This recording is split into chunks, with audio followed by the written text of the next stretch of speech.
Hey, thank you, everybody. And it's good to be here and to be talking about some of the different steps that businesses can take, from the smallest business to the large business. Really got the same sort of rights and the same issues to be dealing with during this crisis. Now I'm going to talk at first about the furloughing scheme, the government's job retention scheme. As you probably know, a really major policy platform of the government during this crisis has been to try to reduce the number of people losing their jobs. That has been very successful because a lot of people have lost their jobs with applications for universal credit having rocketed. But the government did introduce the job retention scheme as a way of making it easier for businesses that are suffering cash flow issues, particularly where they don't need any work to be done for the time being, to keep employees on their books. So if somebody slide along to the next slide on the job retention scheme, that would be very helpful. But even if not, basically what the job retention scheme allows is for businesses that can cope, or well, simply either have no work for some or all of their staff, or can cope without some or all of their staff doing any work, to remain on the books, and the government will basically reimburse businesses for up to 80% of the salary for those employees. As was mentioned at the outset, the government portal for the scheme was launched on just on Monday, and already a vast number, I think I read 180,000 or more businesses have already taken advantage of it. Now, there are certain rules. The amount that's recoverable is capped at 80% of the individual's salary, but capped at £2,500 per month. So obviously the higher paid earners are not going to be getting anywhere near as much as 80% unless their pay is topped up by the employers. There's absolutely no obligation to top up the pay, but you are free to do that. In my experience, the vast majority of businesses aren't able to top up at the moment, although some perhaps larger companies, more traditionally more profitable companies, have been topping up again, usually with some sort of cap. What's really important is that employees can't do any work at all during the period that they're furloughed. If they do anything, then potentially the furlough will be invalidated and you won't be able to claim your money back. Strictly speaking, as we understand it and as the regulations say, it's a reimbursement scheme. So you as a business still have to pay the employees in the normal course of things, their salary, and then you reimburse it. But I have heard stories, particularly in the hospitality sector, pubs, for example, who are saying that they can't pay their employees, and they won't be able to give them even that 80% until they get the money from HMRC. And that doesn't seem to work on the rules, because the rules are about getting reimbursed for what you've already paid. But I've heard anecdotally from different employers' organisations that they think HMRC are going to be relaxed about that. So though I wouldn't take it as gospel, it does seem that a lot of businesses are expecting at least to get reimbursed, having not paid out yet anyway because of their cash flow problems. So we'll see how that works. Now, furloughs need to be for at least a 3-week stretch. So you can't have people, say, working part-time and then be considered furloughed for the days that they're not working. You can rotate people on furloughs. So that means that you could have one batch on now and one batch on later. There are certain employment law issues, so you need to think about who you're choosing to be furloughed and why. In other words, you shouldn't be discriminating against people. You shouldn't be picking people in a way that they could say could harm trust and confidence, that you're being unfair in choosing some people to be furloughed and not other people. And who knows? In truth, we've been helping literally hundreds of businesses furlough some or all of their employees. And there have been very few complaints. Most people, particularly if you're in a sector where it's obvious that the work has dropped off or potentially become impossible because your business has had to close. We've seen people on the whole accepting furlough with very little in the way of objections. And Joe and Roxanne are going to talk about some of the sort of non-furloughing options to help businesses through this time. And there have certainly been more objections, particularly for people who have found themselves having been actually selected for redundancy. But for furloughing, on the whole, people seem to have accepted it. So you do need to submit your accounts through the portal. It applies to employees who were employed by the 19th of March and where the payroll data, what's called the RTI, had been submitted to HMRC by that time period. When the scheme had initially been started, it was only for those who'd been on the books at the 28th of February. That has been extended, but there is this technical, what's called an RTI requirement. So do check if that applies to you, that with new people you have put them on the payroll. Also, how long does the scheme go on for? Well, it was initially till the 31st of May. Now it has been extended to the 30th of June. You do need every individual to consent and agree to be put on furlough, or at least you need to comply with general employment law principles. That means that if you are just giving them the 80%, or I say just giving them, that's what the vast majority of businesses are doing, there should be a written agreement whereby they agree to be furloughed employees. If you're in fact going to pay their full salary, but they're going to be furloughed and you're going to get some of that back, then arguably you don't need to get them to sign anything. But that's only for the small number of businesses who are getting everyone who are able to pay the full amount. It's also possible, and you may have done this, those who were made redundant in the run-up to this scheme, and once the COVID crisis hit, it is possible to take people back and then be furloughed, and that has happened. It's possible, it now seems, although it was uncertain for a while, to require employees, for employees to either take their holiday or for you as a business to require employees to take their holiday if you're worried about big accrual of holiday entitlements at the end of this. But a really important point for you to know is that when people are on holiday, they're entitled to their full salary. So you do need to top up to full pay for any time that they're on holiday. The good news about that is that it doesn't then break the furlough. So even though you've got to have this 3-month patch, it isn't broken by that period. Sickness is a slightly different issue. If somebody is on short-term sickness, then they're not potentially furloughed. Statutory sick pay doesn't get paid to people who are on furlough. If somebody is on long-term sickness, then it does seem to be different, and you should be able to furlough people. So overall, what I'd say is make sure you have a proper written agreement, and we've been helping lots of businesses with that.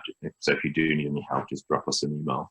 But the government does seem to be trying to make this as user-friendly as possible, even though there are 1,000 different questions at the outset, and still some where we don't know the answer completely.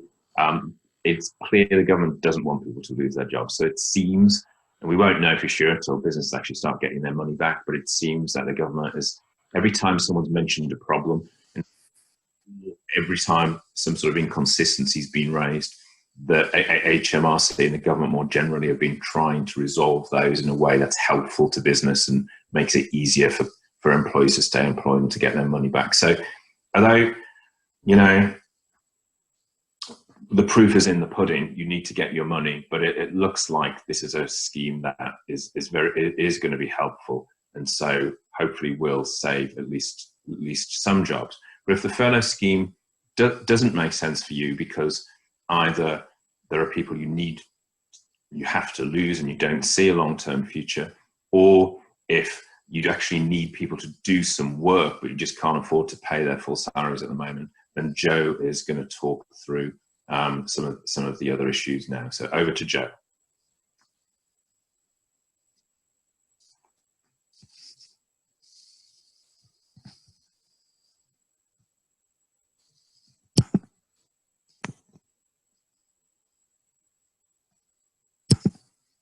Hi, sorry about that.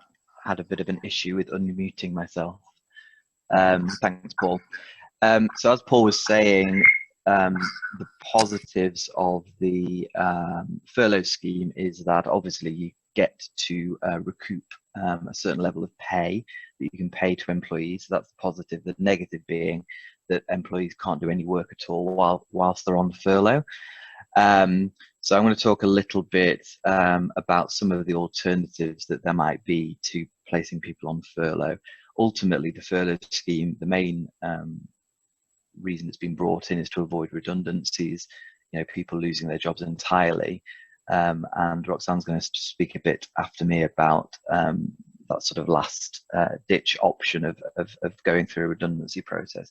But in terms of alternatives to redundancy, in situations where, as Paul mentions, you need employees to do some work, but you just can't afford to pay them their full salary during that time. There's obviously an option available to look to reduce people's pay and or their contractual hours. Now, it will tend to be a bit of an easier sell to employees if you're saying, well, we want to reduce your salary, but we will also reduce your hours.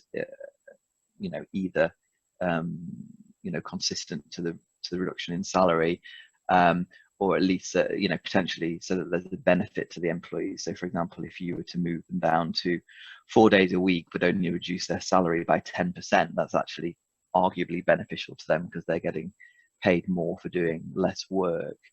That's not to say you can't look to agree a salary reduction with no reduction in hours. It's just obviously a more difficult sell to people. The key thing with these kind of measures is that in the majority of situations, you will need to get employees' consent in writing to the changes. There will be some employment contracts, although not that many, which have a contractual right to short time working, which means in the event that there's a reduction in the requirement for work, as may well be the case here in the current situation, that the employee has the contractual right to reduce the working hours and thereby to reduce the salary accordingly. So that would only cover a situation where you're reducing hours and salary. It would be very, very unusual that you'd have any contractual ability to simply reduce someone's salary and not reduce their hours. So in the vast majority of cases, you would need to get written agreement from the employee in order to either reduce just their salary or their salary and their hours for whatever period of time you consider it necessary.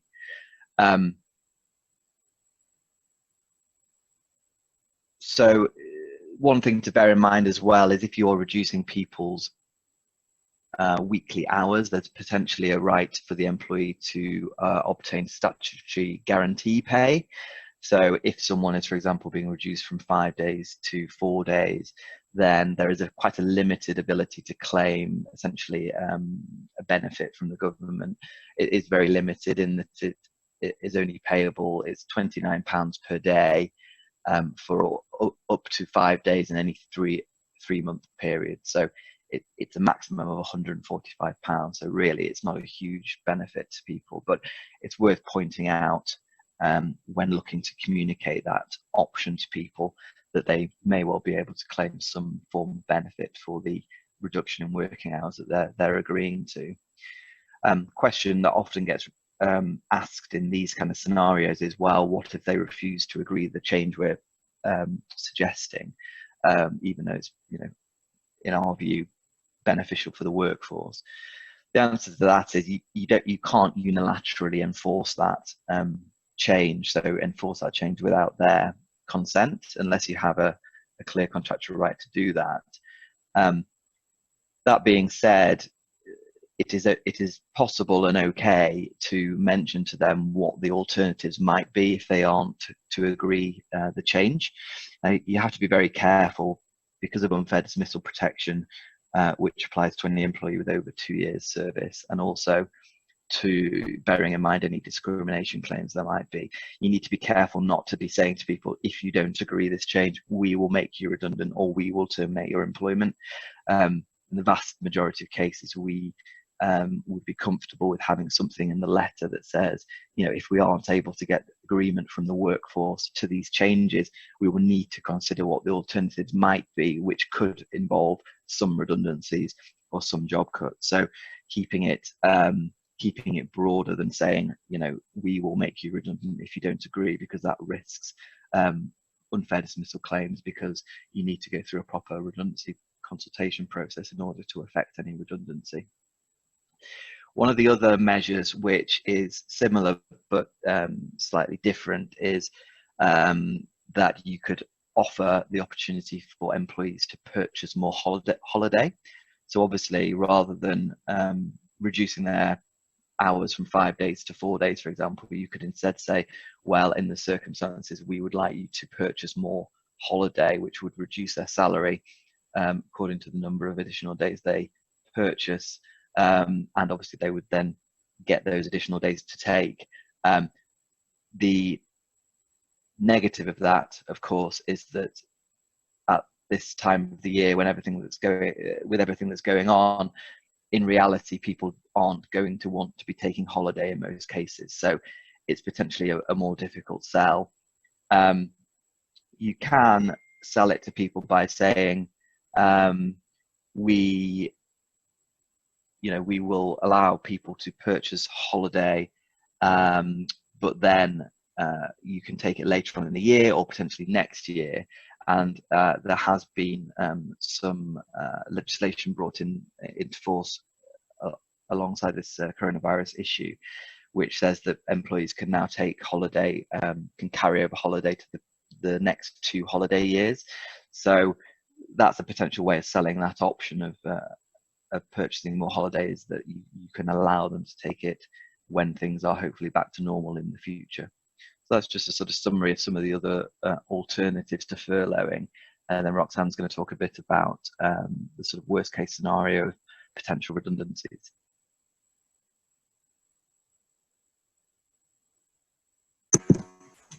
Hi everyone, thanks Joe.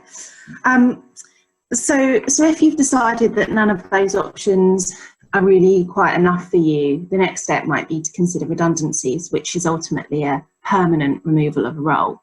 Now, in layman's terms, a redundancy is when you simply need less employees. But under the law, there are 3 different definitions of what might constitute a redundancy situation. So the first is a business closure. That would be when you are closing your entire business and therefore you no longer need your employees. The second might be a workplace closure. So you might decide to close a particular site or office or relocate to another site or office. And the third is a diminished requirement for work of a particular kind. So for example, you may currently have a marketing team that's got 3 employees in it, and you may decide that ultimately you can get by with 2. You've currently got an extra 1, and so you need to reduce the number of people doing that type of work by 1. So if we first of all look at what employees are entitled to if their roles are made redundant, and then we'll go back and look at how you might get to that and the kind of process that you might need to follow. So employees with more than 2 years service are entitled to a statutory redundancy payment. That is calculated on the basis of a week's pay. Now, a week's pay for the majority of employees is capped at £528 per week, regardless of their salary perhaps being more than that. And the idea is that, generally speaking, employees get a week's pay per year of service, though that can fluctuate depending on age.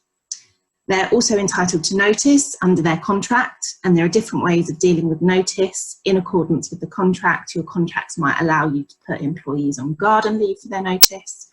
It might let you pay them in lieu, and you may even need them to do a bit of work in their notice period in the ordinary way. Finally, there's holiday, particularly if you're paying employees in lieu of their notice period, you will need to make them a payment in lieu of any holiday which they've accrued to date but haven't yet taken. If they're on garden leave, you might be able to ask them to take it during their period of garden leave. And the final thing to look at is just to double check before you do proceed with any redundancies to see if any contracts or policies are in place which might entitle employees to more than the 3 types of payment I've just described. So that might be any type of enhanced redundancy pay entitlement or something like that. So British service being able to bring unfair dismissal claims.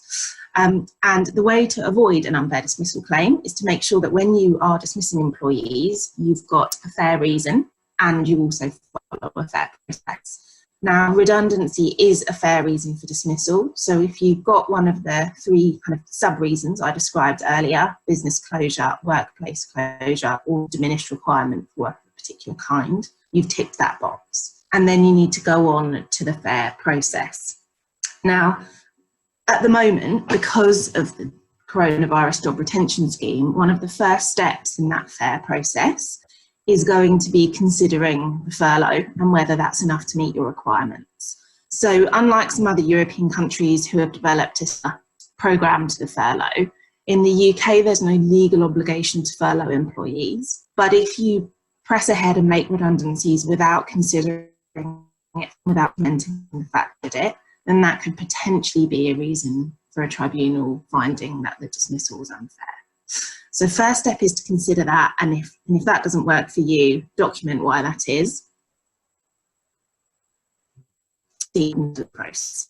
Now, if you're dismissing less than the employees, you can consult on the basis of individual consultation only, which means that you can consult with individuals directly.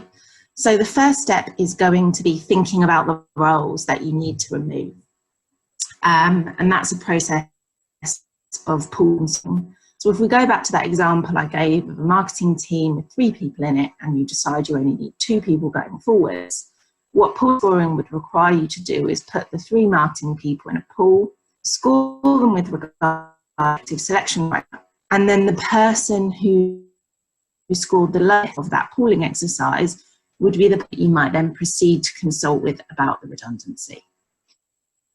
If you have got a team of marketing people and you decide that you are removing all of those, need that objective selection criteria.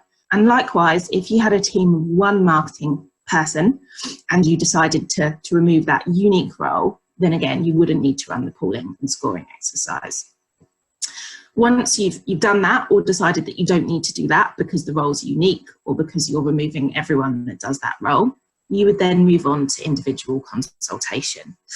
Now, the purpose of consultation is to think about ways in which that you can avoid the redundancy and also consider if there's any suitable alternative employment that's available that the employee could potentially take on if their role no longer needs to be carried out.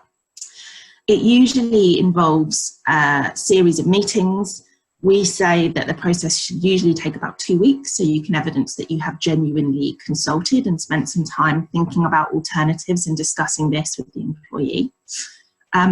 Usually a manager and someone from HR would attend the meetings in order to guide on process and take a note. But if your businesses aren't big enough for that and you don't have HR people, then it's fine for the manager to do it on their own. Just wait for the slides to catch up. That's it. That's the right slide. Thank you. Then it's fine for you to do it on your own and to just take a note as you go along. It's also fine for these meetings to be carried out on the phone or via Zoom. And we suggest that the process should be quite formulaic. And so it's important that you invite the employees to the meetings in writing. And also if at the end of the process, the redundancy can't be avoided, that you notify them of their dismissal in writing and let them know what their entitlements are. Now onto this slide, which is redundancies and collective consultation. Now, collective consultation applies when you are dismissing as redundant 20 or more employees in a period of 90 days. Now, the idea of collective consultation is that it's ultimately an extra layer of consultation before you get to the individual consultation that I just described. So what the business is required to do is to consult on a collective basis with trade union reps, if they're already in place in the business, or elected employee representatives. Now, the purpose of the consultation is supposed to be with a view to reaching agreement, but that doesn't actually mean that you're required to agree to any counter proposals that the employee reps may put forward. The next very important thing to do when you are consulting on a collective basis is notify Secretary of State of proposed redundancies via an HR1 form, and that's a very important step because failure to do that is a criminal offence. Consultation must also begin in good time. So if you are proposing to dismiss 20 to 99 employees, then 30 days must elapse between the date that you start consulting with the elected reps and the date that the first dismissal takes place. And if it's 100 or more employees, then that period is 45 days. And once you've done the collective consultation, then you need to move on to the individual consultation. So as I said, it's an extra layer of consultation, and it is very important that you do both. Now, we've had lots of queries as COVID has occurred and employers have been thinking about the they need to take about to what extent they can dispense with these steps as a result of COVID. But it is still important that you do follow these steps, because failure to do so can result in claims for unfair dismissal or claims in collectors for protective awards. So it is important to bear these steps in mind. I think next up is Jo again, who will be talking about health and safety. Thanks, Roxanne. We're a little bit pushed for time, so I'll scooch over health and safety fairly quickly, but it's important to bear in mind that as an employer, you have the responsibility to ensure a safe workplace for employees, and obviously this has become quite a key issue around the coronavirus issue in terms of people coming into work, people not coming into work, how you sort of deal with that. What I would say is that the government, through the Health and Safety Executive, have released some guidance on this. The most important thing to bear in mind, and their key message, is that employers should be ensuring as far as possible that people can work. The key message from the government is, you shouldn't be shutting down workplaces and stopping people work just because of what's going on in the world. It's all about making sure you comply with the guidance. The key one, which we hear every single day, is that people should be working from home as much as is possible. If people can't genuinely, realistically work from home, then they can still be going into work as long as they're practicing social distancing. And if there's a scenario where social distancing is literally impossible, the employers should be considering whether that activity should be continuing at all and whether that can be stopped to minimize the risk of transmission. Obviously, any staff who are unwell shouldn't be coming into work, which is a key point. And then just flicking onto the next slide, some of the key points on the guidance is things like keeping everyone up to date with what you're doing as an employer to reduce the risks in the workplace, being aware of who in the workforce might be vulnerable or extremely vulnerable, and therefore either should be practicing a special level of social distancing, or even who should be shielding themselves, and therefore should definitely not be coming into work, keeping everyone's contact information up to date. Making managers aware as well of how to spot potential coronavirus symptoms so that action can be taken. And then sort of key practical issues around hand washing, where you do have an environment where people are physically coming into the office. But yeah, the key thing on that is work from home where possible. But if that's not possible, there needs to be active steps being taken to protect the health of staff in the workplace. And I think the final topic is that Roxanne's going to talk a little bit about data privacy issues. Thanks, Jo. So the ICO, who is our data regulator here in the UK, has published a Q&A document, and also, since we drafted these slides, a little bit of further guidance. There's a quote up there about what the ICO has said about recognising the unprecedented challenges that businesses are going to face during this pandemic.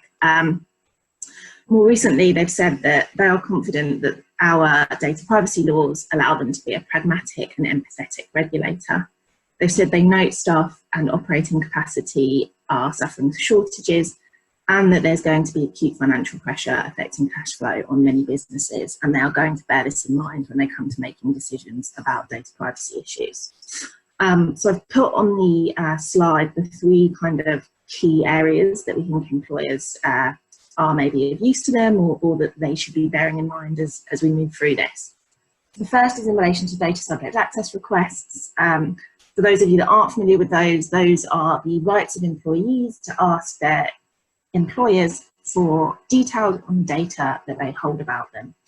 Now, under the GDPR, companies have 30 days to deal with those requests, and if they're particularly onerous, they can perhaps extend that time limit for an additional 2 months. In relation to COVID, the ICO has said that they won't extend those statutory timescales, but that they will tell people through their own communication channels that they might experience understandable delays when they're making these information right requests. So that's very useful if you receive a request like this from an employee, but you really are going to struggle dealing with it due to perhaps, your IT system's already being stretched, or perhaps because you've furloughed the people that might ordinarily deal with those requests. Then that's very helpful for you, because it should give you a bit more breathing space. Now, noticeably, the ICO will frown on those exploiting this, but if you are facing genuine difficulties as a result of current events, then that's very helpful.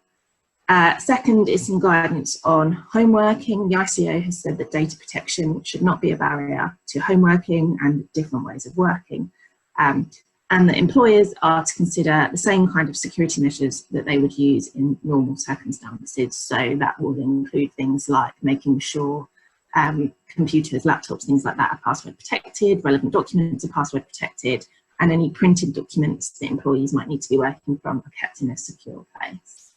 And finally, this might be less relevant now because everyone has largely been working from home for so long, but certainly when we were at the beginning of the pandemic, there were lots of queries about whether you should be telling your employees if a fellow colleague of theirs was diagnosed with coronavirus.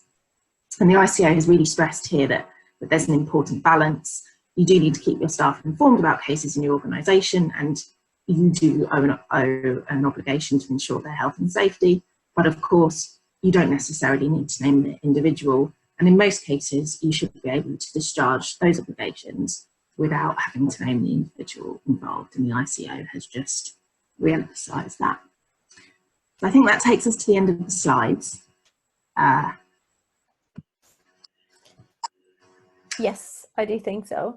I'm going to jump in. We do have a few questions on the chat now. So I will ask the question, and then if you could just let me know who. I think I've unmuted Joe, so if you could just direct me to who should answer the question, please. Okay, so the first one is from Federico, and he's asking that if they were to rehire someone who was made redundant, what are the rules around that? Did they have to be made redundant or on or before the 28th of February or after? The answer to that is that they have to have been on the payroll as at 28th of February, although that date has now been pushed back due to some commentary from people who, for example, have made people redundant the day before the announcement of the furlough scheme. I think the new date is March. I can't remember off the top of my head which date it is, but it's towards the end of March. So actually there's a bit more leeway there, but they would have had to have been on the payroll essentially before the date on which the furlough scheme was announced. But no earlier than the 28th of February. So if you made someone redundant in December, for example, you wouldn't be able to bring them back on furlough them. Great, thank you so much, Joe. Federica, I do hope that answers your question, and if there are any follow-ons on that, please do let us know. So the next question is from Joe, and again, it's on furloughing, and she's asking, what are your views on a company emergency situation, business critical events such as server failure, where the employee on furlough needs to step in and help resolve the problem for a few hours? Yeah, that's a good question. It's a question we get asked quite a lot, actually, in terms of what does it mean to not have to do any, to have to not do any work while you're on furlough. The problem is we don't really have any guidance on that yet. All we know is that people shouldn't be doing any work when they're on furlough. The exception to that is, it's not really an exception, but people are able to receive training. So that's something to be aware of, is that while people are on furlough, you can look to upskill people by providing training to them. In terms of an emergency situation, it's a difficult thing to answer, really. I think you have to assume that there is a risk that if you bring someone in for half a day, for example, or even less to do work, that there is a risk that HMRC would see that as sort of a breach of the furlough scheme. Now, you can take people on and off furlough, so you could put them, as long as each period is for 3 weeks or more. So I guess in that situation, to minimize the risk, you would want to look at how long people have been on furlough. And if, for example, someone's been on furlough for 3 weeks already, you could bring them off for a day to do the work and then put them back on furlough, and that should be okay. The risk is that if someone has not yet been furloughed for 3 weeks at that point, that could break the cycle of furlough, and therefore that period would not be claimed for.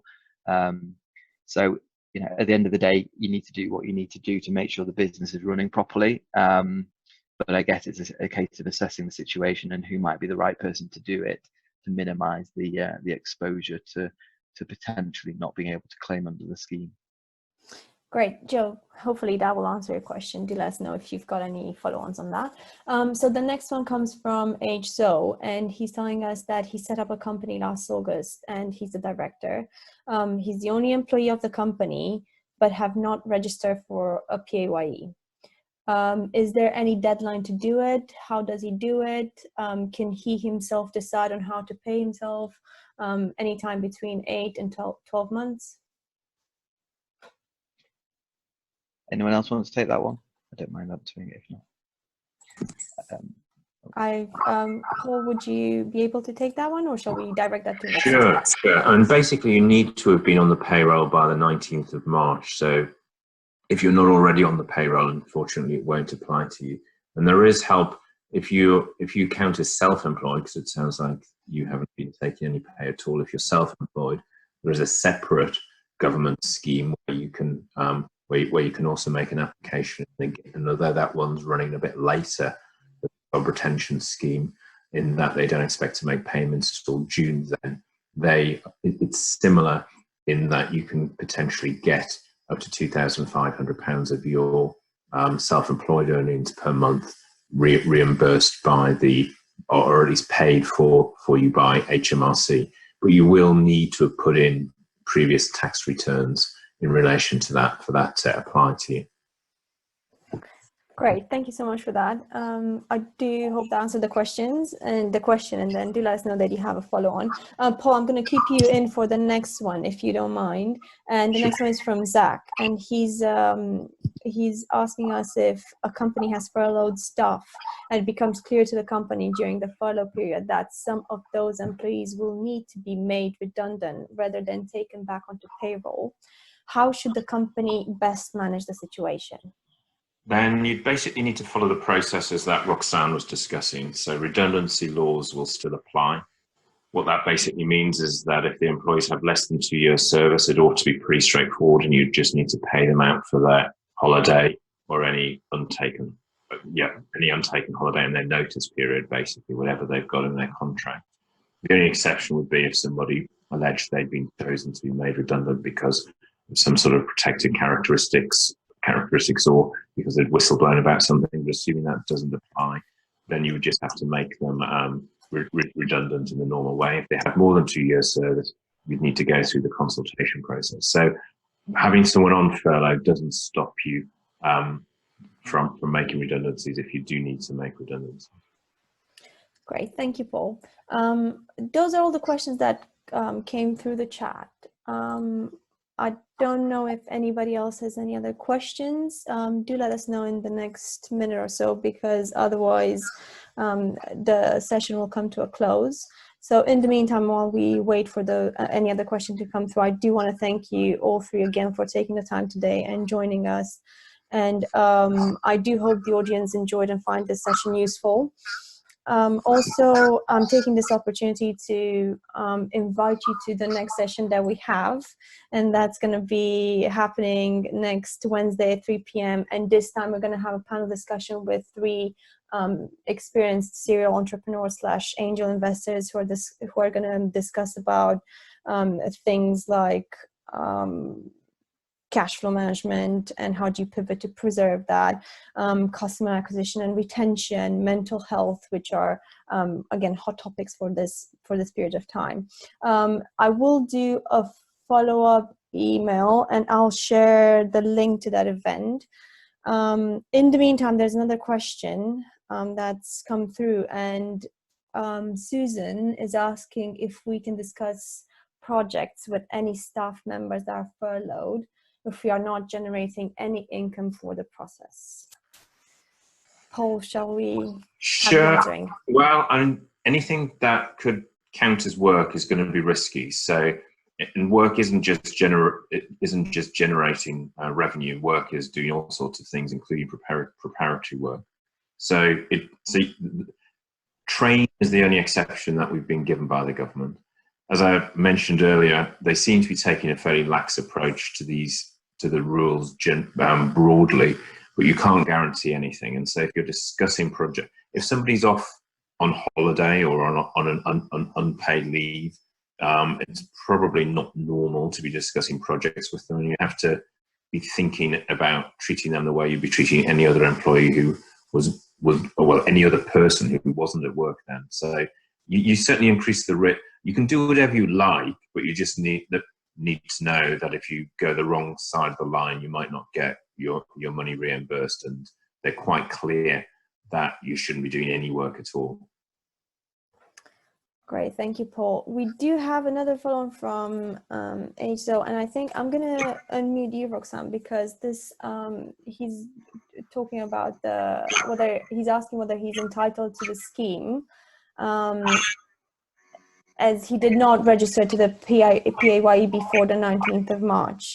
So yeah, thank you. So Zoo, this is a much more general query. You said you're aware you're not entitled to the scheme as you didn't register for PAYE before the 19th of March, but it's a more general question about how soon you need to register with HMRC to pay yourself. I think the biggest issue here is that you probably need to do it quite promptly, because if you are looking for an investment, they'll want to make sure that all of your finances are in order, and there's probably a national minimum wage issue if you've been working for the business and not been receiving any pay, and of course you might not be minded to do anything about that, but any investors would probably want to make sure that that was all in order. So I would suggest that you register with HMRC as soon as possible and make sure that national minimum wage rules are being complied with. Thank you, Roxanne. And I do want to apologize to everyone because there was a bit of a technical issue previously. So we actually do have another question from Suzanne. So once the staff are furloughed, can we enforce that they take holiday during this time, and do they have to adhere to the request? Roxanne, would you be the right person to ask this question, or shall I direct somebody else? Yeah, you can. I guess there are two questions here. One is, have they already booked some holiday, and is it a case that you're just asking them to honour that? And yes, you.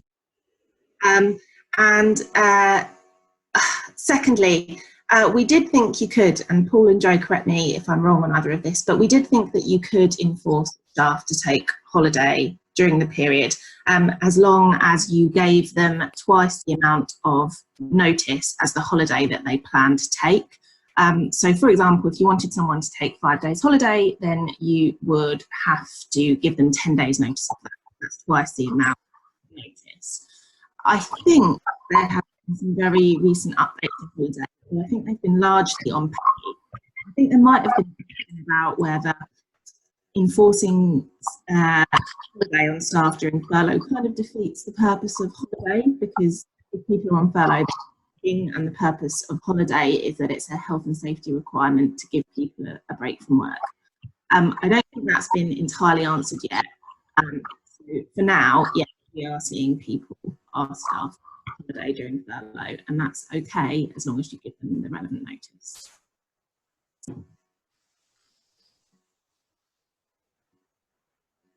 Sorry, Paul, Joe, anything else to add? Or I think Roxanne covered the question. Yeah, I think Roxanne did. I mean, that's right. It's generally thought you can make employees take holiday when they're on furlough, but you would then need to top it up to their salary rather than their furloughed salary. Wonderful. So those are all the questions that have come through. And I think with that, we're ready to conclude the session. Again, thank you all three of you for your time and for the insights. And for the audience, thank you for joining us. Looking forward to welcoming you to the next session, and do reply to the follow-on email that will arrive soon after the session, and let us know if you've got any questions. Thank you, everyone. Keep well and take care of yourself. Goodbye.